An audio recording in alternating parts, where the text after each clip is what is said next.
Welcome to Two Dudes Talking. I'm DJ Schroep. Austin Elbitz. And today we are going to talk about the fight that just happened last Saturday, UFC 249. Justin Gaethje, man. How big of a fan are you? Now huge. And God, did we have that wrong. Like the nicest dude afterwards, right? Like I joked with you on text. I was like, Gaethje looks like the kids from 90 Day Fiance.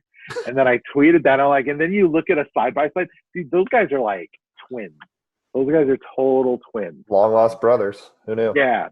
But I mean, who would have known that he would have taken Ferguson all the way deep, right? I mean, I thought if it got that far into the later rounds that it was Ferguson's, fight to win. I mean, it was going to be a walk in the park. It meant that Gaethje wasn't able to do anything, but Ferguson was. I mean, do you think he was punch drunk? I mean, he looked punch drunk, man. He just was out there trying to do weird Bruce Lee shit. I don't know. It didn't seem like he was completely coherent at times. Trying to throw sand in Gaethje's face. Come on, man. Some bush league shit. I was amazed that Gaethje did to Ferguson what Ferguson normally does to his opponents. Just beat the everlasting crap out of him. He broke the dude's orbital bone. And also, did you see Gaethje's finger? He looked at it as a way to get to where he needs to be, whether it's public speaking, charity work or whatever, gets his name out there. I was surprised. I mean, it didn't sound like many people in the commentary booth were surprised. DC said, "Oh yeah, I heard about that."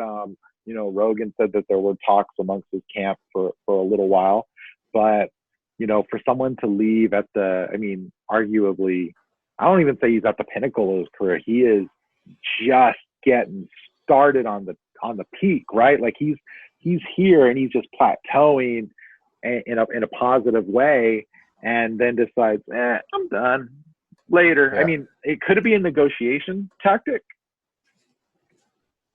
No, I don't think so. I think you're right. I think he's going to walk away or is fine walking away. I mean, what does he have left to prove? He was the double champ. He's defended it. He beat the one guy that everybody said he needed to beat. I honestly am of the opinion that I'm not sure the crew should have come back. He's a brilliant analyst and a brilliant mind in MMA, but dude, that's a lot of time off. I don't agree with the stoppage. Dominic Cruz clearly, told the ref, you fucked me. And I was pissed. I was livid. I mean, it was clear that Dom was getting up, and he, look, a fighter will tell you, hey, let me keep going. You're going to see some shots exchanged. You might think I'm in trouble, but I'm not in trouble. Let it go. And the ref has a really tough job in saying, I think he's okay. Wait, no, he's getting hurt. I got to stop it.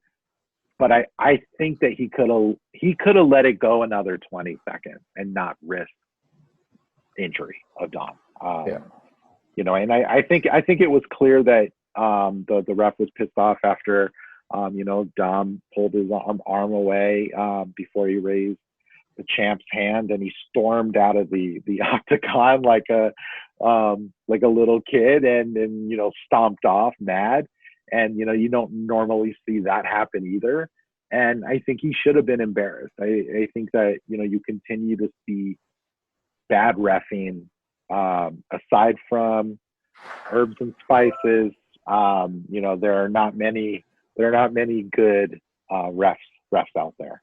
Big John going over and commenting for Bellator now. But nobody's perfect. Oh, I agree. But look, championship fight, you gotta let that shit play out, man. You can't just pull the guys, especially knowing that you got to know the situation, right? A ref has to know the situation, not just what's going on in the octagon, but what's the bigger thing that's happening, right? Like, this could be his last fight. He's at the end of his career. We have to realize that he doesn't have many minutes left of real-time fighting. Those are considerations you need to take before you pull the plug on a fight. Right. What did you think of the Jeremy Stevens, who came in heavy, getting elbowed into oblivion? I think he should have worked more on his fighting and less on his tan. You said that during the fight to me. I mean, the guy looked like he just rolled off of the beach in Florida and went right into the octagon. He didn't look like he was completely prepared. It didn't look like he was there. He wasn't engaged, and he paid for it.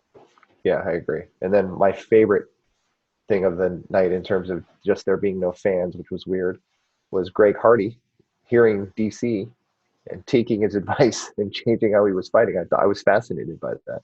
Right, as a fighter, you can't hear the commentators, and now you can actually hear them, and you think, wow, he got better advice from DC, who's commentating, than he did from his own corner, and was able to listen to him and execute on it. Look, I make no bones about it. I'm not a Greg Hardy fan. That guy could fall off the face of the earth, and I'd be happy.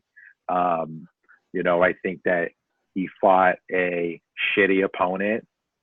Who was what I would say, he looked like a fat baby out there, and he got fed some red meat, and he ate it, and he moves on, and he'll fight someone of consequence, and he'll lose again.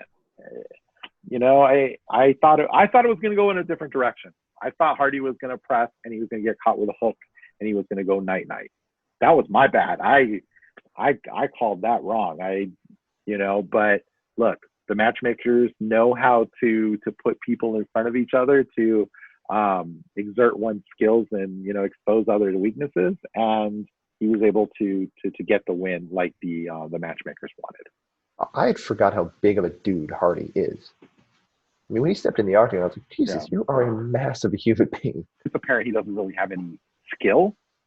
He's just used to being bigger than people, and if he actually dedicates himself to the art of fighting and is really, really able to apply himself, then maybe we'll see the Greg Hardy that has the potential that Dana sees in him. Yeah, you can't feed him to Ngannou now. That would be a horrible idea. I love that. That's not going to happen. You know as well as anybody that never going to happen. Look, I mean, Ngannou's a man amongst boys, and no one wants any piece of that dude. That dude is awesome. He's a pleasure to watch. I hope that DC does not fight him. I know that's where you're going to go. I hope DC doesn't fight him. I mean, that's not the fight that DC wants. Well, now take a step back. DC's the one guy that can probably figure out how to fight and confront Ngannou. But all it takes is one of those to land in DC. Oh, yeah. Not even one. If you get grazed by like a knuckle, you're going out. Yeah. Whatever's happening with Stipe, I mean, look, something must have happened. A conversation must have happened that Dana then says, if we need to strip him, we'll strip him and we'll move on. If the division can move on without him.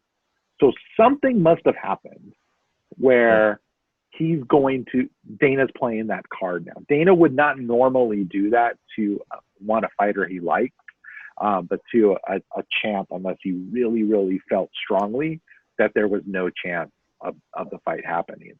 So I think that there's something underlying that we really don't know. I maybe Stipe doesn't want any of DC, but yeah, I'm hoping that we get a DC Stipe 3, but Ngannou's sitting there, man, and I don't know if anybody, even Stipe, wants Ngannou.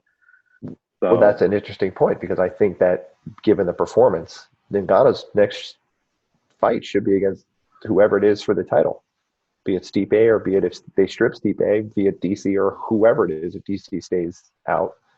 Yep. Whoever it is, that's the title fight. And it better be. Yeah, if Stipe and DC don't happen, Ngannou's on deck. He's absolutely there. It's his. Yeah. So it'll be interesting to see how all this shakes out. Yeah, it's gonna be fun to be a fan and watch as opposed to be in the room, because glad I don't have to figure it out today.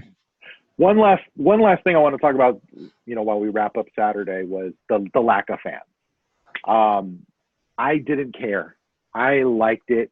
I think that people who don't normally get to see fighting live and be there live, you know, hearing those punches land, I mean, it's just it's really a reality check for a lot of people what these guys and gals absorb when they're hitting each other. So I think that that's the one time, aside from Ultimate Fighter, because Ultimate Fighter obviously only has, you know, maybe 50, 100 people in the, you know, around the octagon when these fights are happening, so you can kind of you can hear those hits. But in a pay per view, not having the fans, I could care less. I mean, now if you're a fighter, could that have helped or hurt you? Absolutely, right? Like sometimes, you know, the fans give an athlete energy. Well, I think it helped Hardy, obviously, with the DC thing, but I was fascinated by the amount of reactions you got from the announcing crew because they could fully hear all the Yeah. kicks and punches landing. I mean, they were oohing and awing like, your average bar does when somebody gets hit watching a pay-per-view. And it was Well, like, wow, I think part of that they had to play it up too, right? I mean, yeah, maybe. they were being able to react because they could hear and feel a lot more, but I think they had to play it up for the fans watching at home. So they were probably told, "Hey, dramatize this a little bit, so that it can be exciting." Because then it could be what happens during Ultimate Fighter, where sometimes during the broadcast it gets a little bit, right? Well, I don't think So DC's face when they got him knocked out, Royce and Rudd, whatever, that face was played up. That was just a face of shock. But look, I agree right. with you. I think no fans was no issue. I would have loved to have been there as one of those limited people just to hear it, to see Mm-hmm. if it echoed in the arena, because that would have been fascinating to see if it was like coming back. I found it interesting they only had one ring girl, and then the announcers were socially distanced during the fight, but then pre-fight, post-fight, they were not. I was like, you guys need to pick one. I don't really care which one it is. Either they're going to be socially distancing or not. So we'll see Yeah. how they do it tomorrow. Yeah. We'll see.